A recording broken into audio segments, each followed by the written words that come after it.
Prolapse intervertebral disc, इसको हम short form में पीआईवीडी कहते हैं। तो इसी को हम स्लिप डिस्क कह सकते हैं।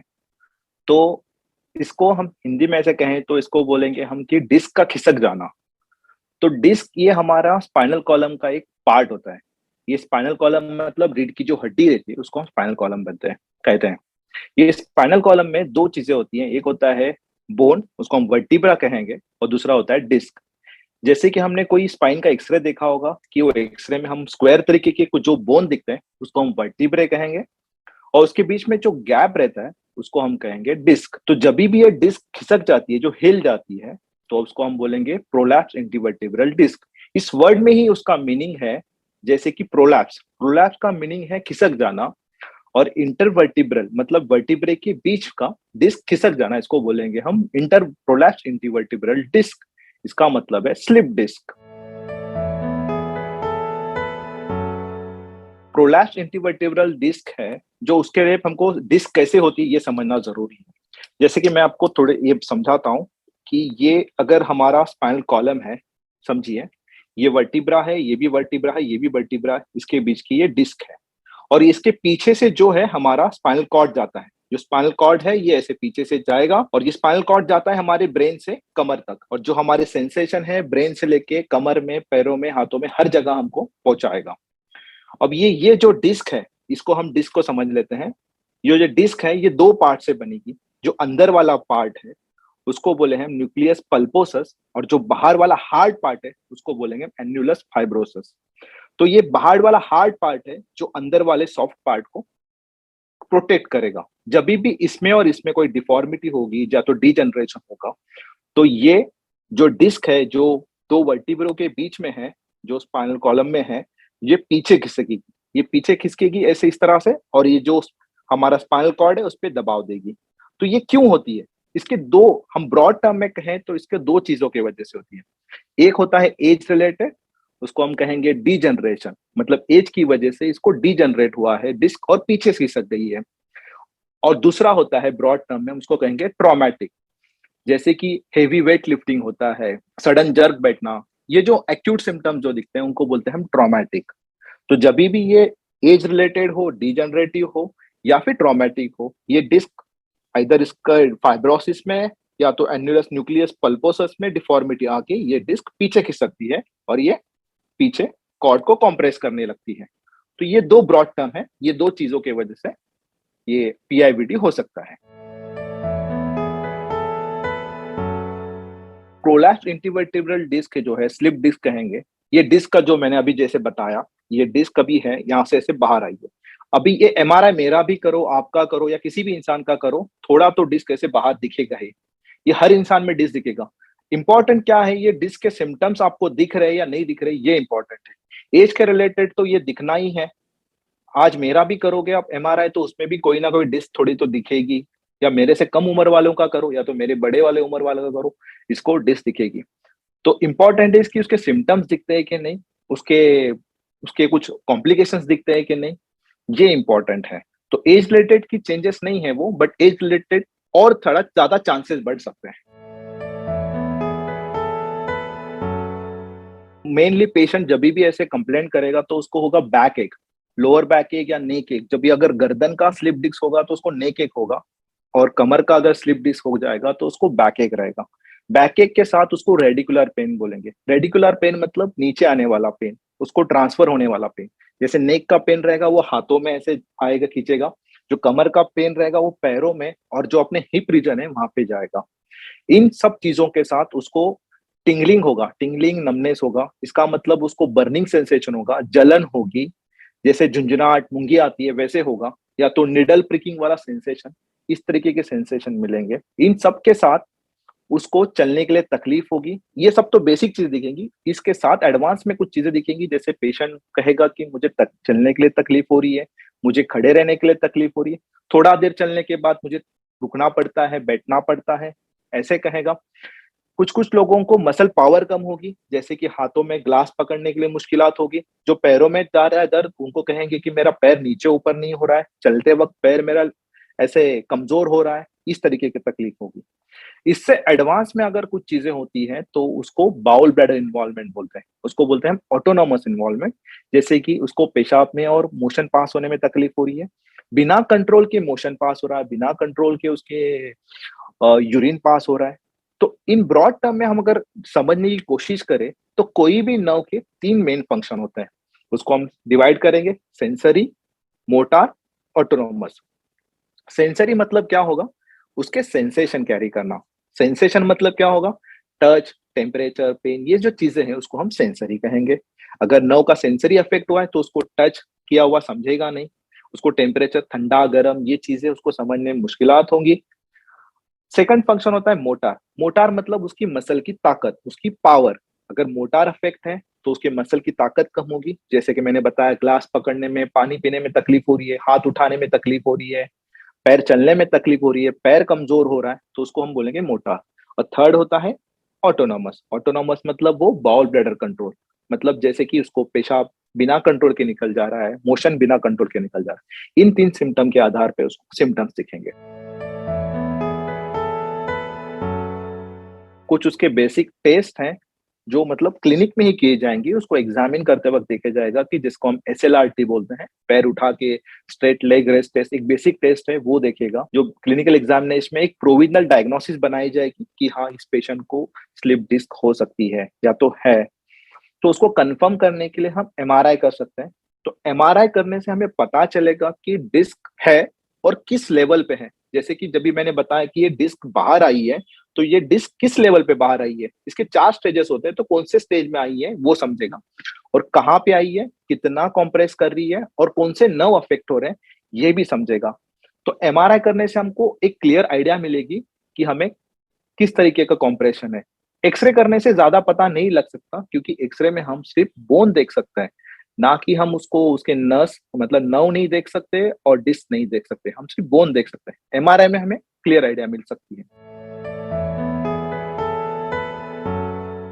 पेशेंट के जिस तरीके से सिम्टम्स दिखेंगे उस तरीके से उसका ट्रीटमेंट होगा। पेशेंट एक तो एक्यूट तरीके से मिलेगा या तो क्रॉनिक तरीके से रहेगा। तो किस तरह का डिस्क उसका बाहर आया है, किस लेवल पे आया है, जैसे कि मैंने कहा कि 4 स्टेजेस रहते हैं, तो किस लेवल तक उसका डिस्क बाहर आया है, पेशेंट के सिम्टम्स किस तरीके के हैं। जैसे कि पेशेंट का डेली रूटीन अफेक्ट हो रहा है, उसको डेली का जो काम करना है वो अफेक्ट हो रहा है, उसके पैर की पावर कम हो गई है, हाथों की पावर कम हो रही है, और जैसे कि उसका बाउल ब्लैडर, उसका पेशाब बिना समझे निकल जा रहा है, ऐसे सिम्टम्स दिख रहे हैं। इन सब चीजों में और प्लस पेशेंट के साथ सारे कंजर्वेटिव मैनेजमेंट फेल हो चुकी है, तो यहाँ पे सर्जरी की जरूरत है। बट बेसिक जो चीज है, इन चीजों में हमें पहले ट्रीटमेंट देते वक्त फर्स्ट ट्रीटमेंट स्टार्ट होती है उसका रेस्ट, बेड रेस्ट। उसको हम बेड रेस्ट देंगे पेशेंट को, कम से कम 3 to 6 वीक्स तक बेड रेस्ट रहती है, डिपेंड करता है पेशेंट टू पेशेंट, वेरी करेगा ये।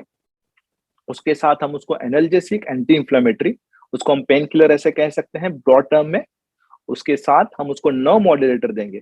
ये सब चीजें होंगी उसका पेन दर्द कम करने के लिए। ये एक बार पेन कंट्रोल होने के बाद उसको हम स्टार्ट करेंगे फिजियोथेरेपी में।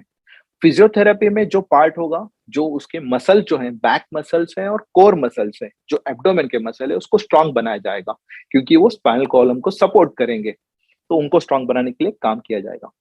ये बेसिक चीजें करने के बाद भी अगर पेशेंट को असर नहीं होता है, तो उसके बाद हम एक इंजेक्शन बोलते हैं, हम उसको स्टेरॉइड इंजेक्शन बोलते हैं, जो लोकल जहां पे ब्लॉक है, जहां तो कॉम्प्रेशन है, जहां पे नस दब रही है, तो वहां पे वो इंजेक्शन ट्राई कर सकते हैं या तो वो दे सकते हैं, जिसको हम स्टेरॉइड इंजेक्शन कह सकते हैं। तो ये इंजेक्शन का एक ऑप्शन बचता है। इन सब के बाद तो अगर लास्ट ऑप्शन होता है वो सर्जरी होता है। तो इस सर्जरी में रिप्लेसमेंट की जरूरत नहीं है। तो जब मैंने जैसे कहा कि डिस्क किस लेवल में है, वहां पे उस तरीके की सर्जरी की जा सकती है, मतलब वो पार्ट है, वो डिस्क को पार्ट को निकाला जा सकता है। अगर पूरा ही डिस्क अफेक्टेड है तो वहां पे डिस्क निकाल के उसमें केज डाल सकता है। एक केज मतलब एक वो सपोर्ट करने के लिए होता है, मतलब जैसे अभी बोन है, यहाँ से अगर ये बोन है, इसमें से अगर डिस्क को हमने निकाल दिया तो इसको सपोर्ट करने के लिए कुछ ना कुछ डालना जरूरी है, उसको हम केज कहेंगे। तो जब भी केज डालेंगे तो ये बोन को सपोर्ट करेगा, ऐसे ऊपर वाले नीचे वाले। पेशेंट में प्रॉब्लम ज्यादातर इस वजह से दिखती है कि पेशेंट अपने प्रॉब्लम को बहुत ज्यादा इग्नोर करते हैं, वो समझ नहीं पाते कि मुझे हुआ क्या है। तो उन्होंने पहले से ही अपनी क्लियर आइडिया रखना चाहिए, इग्नोर नहीं करना चाहिए। बैक पेन एक मामूली बात है, ठीक है, मान लिए कि मामूली बात है, बट उसको इग्नोर नहीं करना चाहिए। जभी भी आप कंसल्ट कराओ, ऑर्थोपेडिक या स्पाइन सर्जन से कंसल्ट कराओ, तो अपनी कंडीशन समझ के लो, या किसी भी तकलीफ के लिए आप जभी भी कंसल्ट कराते हो तो अपनी तकलीफ, अपनी प्रॉब्लम समझने की कोशिश करो। उसके जो कॉम्प्लिकेशंस है उसको समझने की कोशिश करो, आगे जाके उसके जो दिखने वाले उसके आउटकम्स है वो समझने की कोशिश करनी चाहिए। अब ये डिस्क का प्रॉब्लम होता है तो ये जैसे प्राइमरी कंडीशन में होता है, जो शुरुआती स्टेज में होता है, उसको हम फ्री ऑफ कॉस्ट लगे होम ट्रीटमेंट, रेस्ट ट्रीटमेंट में ही कम कर सकते थे। जैसे कि पेन किलर खा लिए, एनाल्जेसिक खा लिए, नो मॉड्यूलर खा लिए, अपने एक्सरसाइजेस कर लिए, एब्डोमेन मसल को स्ट्रांग बनाया, कोर मसल को स्ट्रांग बनाया, बैक मसल को स्ट्रांग बनाया, फ्री ऑफ कॉस्ट उसका ट्रीटमेंट हो गया, उसको कोई करने की जरूरत नहीं थी। थोड़ा सा आगे चले गए, हमने उसको इंजेक्शन दे दिया, तभी भी वो अच्छे से हो रहा है, तभी भी वो कवर हो सकता है। बट पेशेंट अपने लिए जो ऑप्शंस रखता है ट्रीटमेंट के, वो बहुत लिमिटेड रखता है, उसको यही यही चीज करनी रहती है, उसको आगे नहीं जाना रहता है। वो डाइवर्ट होते रहता है कि उसको ये एक तरीके से ट्रीटमेंट नहीं लेता है, पेशेंट हर तरीके से ट्रीटमेंट लेना चाहता है। इस तरीके से अप्रोच नहीं रखना चाहिए। अगर लास्ट ऑप्शन बचता है जो सर्जरी है, अब सर्जरी किन लोगों को जरूरत है? सर्जरी ब्रॉड टर्म में कहा जाए तो लेस देन 5% लोगों को जरूरत होती है, कम, लेस देन 5%। 95% लोग सिर्फ कंजर्वेटिव ट्रीटमेंट पे ट्रीट हो सकते हैं। तो ये अगर ट्रीटमेंट होने के बाद अगर सर्जरी भी 5% लोगों को जो जरूरत होती है, वो रिस्क वाली सर्जरी नहीं रहती है। जैसे लोगों का मिसकंसेप्शन होता है कि मुझे सर्जरी के बाद पूरा पैरालिसिस हो जाएगा, मैं ठीक नहीं हो पाऊंगा, ये पूरी तरह से मिसकंसेप्शन है। ऐसे नहीं है। जितना सर्जरी बाकी सर्जरी में डर है, वैसे ही स्पाइन सर्जरी में, स्पाइन सर्जरी एक बहुत बड़ा ऐसा अलग एक मैजिक नहीं है, बाकी सर्जरी की तरह ही है, उसमें भी उतने ही रिस्क है और उतने ही आउटकम अच्छे हैं। और अभी के एडवांस टेक्नोलॉजी के साथ हमारे पास बहुत सारे मिनिमल इन्वेजिव सर्जरीज हैं, छोटे इंसिजन के साथ, एंडोस्कोप से होने वाली सर्जरीज हैं, माइक्रोस्कोप से होने वाली सर्जरी है, ट्यूब से होने वाली सर्जरीज हैं, जिसमें पेशेंट को जो ये मिले कट मिलेगा वो बहुत छोटा रहेगा, मिनिमल इंसिजन बोलेंगे, मिनिमल स्कार स्कार होगा, मतलब मिनिमल उसको घाव दिखेगा, मिनिमल टिश्यू डैमेज होगा, मिनिमल ब्लड लॉस होगा। इन सब के वजह से पेशेंट का जो हॉस्पिटल स्टे है वो बहुत कम रहेगा, पेशेंट जल्दी घर जा पाएगा, पेशेंट का रिहेबिलिटेशन मतलब रूटीन लाइफ पे पेशेंट जल्दी आ पाएगा, उसका मोबिलाइजेशन, वो मूवमेंट अपने काम बहुत जल्दी कर पाएगा। सर्जरी का जो कॉस्ट है वो हर सिटी टू सिटी वेरी करता है, हॉस्पिटल टू हॉस्पिटल भी वेरी करेगा, सर्जन टू सर्जन भी वेरी करेगा, और किस तरीके की सर्जरीज करेंगे, किस लेवल का डिफॉर्मिटी है, किस लेवल का प्रॉब्लम है, उससे भी वेरी करेगा। इन जनरल मैं आपको ब्रॉड टर्म में बता सकता हूँ कि कोई एक छोटी मतलब एक कोई डिस्क है और कोई एक लेवल पे करना है, और अगर टू टायर मतलब ऐसे टाउन टाउन सिटी में करना है, तो वहां पे उसका खर्चा 80,000 से 3 लाख तक हो सकता है। अब इसमें भी कैसे हो सकता है कि उसमें कभी कभी इम्प्लांट की जरूरत लग सकती है, जैसे कि डिस्क निकाल दिया, वहां पे स्क्रू बिठाना पड़ेगा स्टेबलाइज करने के लिए। सारे केसेस में नहीं, बट कुछ कुछ चीजें रहती है जहाँ पे स्क्रू डाल के उसको फिक्स करना पड़ता है, तो इम्प्लांट की जरूरत लगेगी। इन चीजों में कॉस्ट बढ़ जाता है। तो ये टाउन का हो गया, मतलब वहां पे 80,000 से 1 लाख के पकड़ के 2.5 से 3 लाख तक का, मतलब ये बड़ा रेंज है, इसमें हो सकता है। यही अगर हम मेट्रो सिटी में जाएंगे तो ये हॉस्पिटल टू हॉस्पिटल वेरी करेगा, डॉक्टर टू डॉक्टर फिर से वेरी करेगा, और पेशेंट कौन से रूम में लेता है, अकोमोडेट होता है, कौन सा रूम लेता है, ट्विन शेयरिंग लेता है, सिंगल रूम लेता है, मल्टी शेयरिंग लेता है, तो उसी के वजह से भी कॉस्ट वेरी कर सकती है। तो ब्रॉड टर्म में कहा जाए तो मेट्रो सिटी में 3 लाख से लेके 6 से 7 लाख तक का कॉस्ट लग सकता है। पेशेंट को जब भी कमर दर्द होता है और स्लिप डिस्क होता है तो पहले तो उसको अपनी कंडीशन समझ लेनी चाहिए। तो उसको डायग्नोसिस बहुत इंपॉर्टेंट है। जब भी वो अपने स्पाइन सर्जन से मिले तो उसको अच्छी तरह से डिस्कस करें, उसको फॉलो अप करें, और उसके आगे के जो कॉम्प्लिकेशंस है उसको समझ के ले, कॉन्सिक्वेंसेस को समझ के ले, किस तरह से ये आगे जा सकती है और किस चीजों से आगे जा सकती है। एक बार जो डिस्क बाहर आती है वो ऑटोमेटिकली पीछे नहीं जाएगी, मैक्सिमम केसेस में नहीं जाती है, वो प्राइमरी स्टेज में रहेगी तब जा सकती है, अगर आगे स्टेज में आने के बाद वो वापस नहीं आएगी।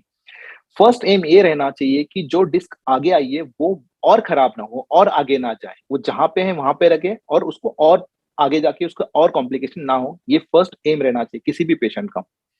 तो इन चीजों में ये कैसे कर सकते हैं? तो उसको ये ध्यान रखना चाहिए कि वो अपने जो मसल्स है, अगर वो ओल्ड एज है तो वो बेल्ट पहन सकता है, अगर यंग है तो बेल्ट के जगह पे अपने मसल स्ट्रांग बना सकता है। वेट रिडक्शन कर सकता है। वेट अपना कम करना है उनको, वजन कम करना है, अपने एब्डोमेन के मसल जिसको हम कोर मसल बोलते हैं उसके एक्सरसाइजेस करके उसको स्ट्रांग बनाना है, जिससे कि वो स्पाइनल कॉर्ड को सपोर्ट करेगा। बैक एक्सरसाइजेस करना है और बैक स्ट्रेंथनिंग एक्सरसाइजेस करने हैं। उसको अपने लोअर लिम्ब मतलब पैरों के स्ट्रेंथनिंग की एक्सरसाइजेस करने हैं। ये चीज़ों से वो अपनी स्ट्रेंथ बढ़ा सकते हैं। और जो पेशेंट सर्जरी के लिए जा रहे हैं, तो उन्होंने हमेशा सर्जरी के या तो सर्जरी के ऑप्शन उनके लिए हैं, तो वो खुले रखने चाहिए। ऐसे नैरो माइंडेड नहीं, थोड़ा ब्रॉड सोचना चाहिए कि मैं अगर इस चीज़ों से ठीक हो सकता हूँ, तो इस सर्जरी के बारे में सोचना चाहिए। ना कि ऐसे कि उस सर्जरी में ये कॉम्प्लिकेशन होगा, वो कॉम्प्लिकेशन होगा। क्योंकि सर्जरी नहीं करने से और कॉम्प्लिकेशन होने वाले हैं। नहीं करके वैसे भी वो पूरा खराब ही होने वाला है। तो जभी भी कोई सर्जरी होती है, स्पाइन सर्जरी होती है, डिस्क का सर्जरी होता है, तो अनुमान मतलब जैसे भी सेकंड डे पे पेशेंट को खड़ा किया जा सकता है और उसको चलाया जाता है और उसके साथ उसके एक्सरसाइजेस किए जाते हैं और लगभग 3 टू 6 मंथ में पेशेंट अपनी रूटीन काम कर सकता है। इन दरमियान पेशेंट को 2 चीज़ें नहीं करनी है, जैसे कि आगे नहीं झुकना है उसको और भारी भरकम वज़न नहीं उठाना है। जैसे कि आगे झुकेगा तो जो डिस्क है वो फिर से ऐसे ये हो जाएगी, दब जाएगी। तो वैसे भी और फिर से डिस्क आ गया तो और वज़न नहीं उठाना है। जिस जो कॉज़ है उसका, ये जर्क लगने से, हेवी वज़न उठाने से, तो ये भी चीज़ें नहीं करनी है। तो इन चीज़ों के अलावा उसको वेट कम करना है और सर्जरी के बाद भी अपने इन चीज़ों पे ध्यान रखना है, अपना वेट कम करना है, बैक मसल और एब्डोमिनल जैसे कोर मसल को स्ट्रेंथ करना है। इन चीज़ों को बेसिक चीज़ों को फॉलो करना है।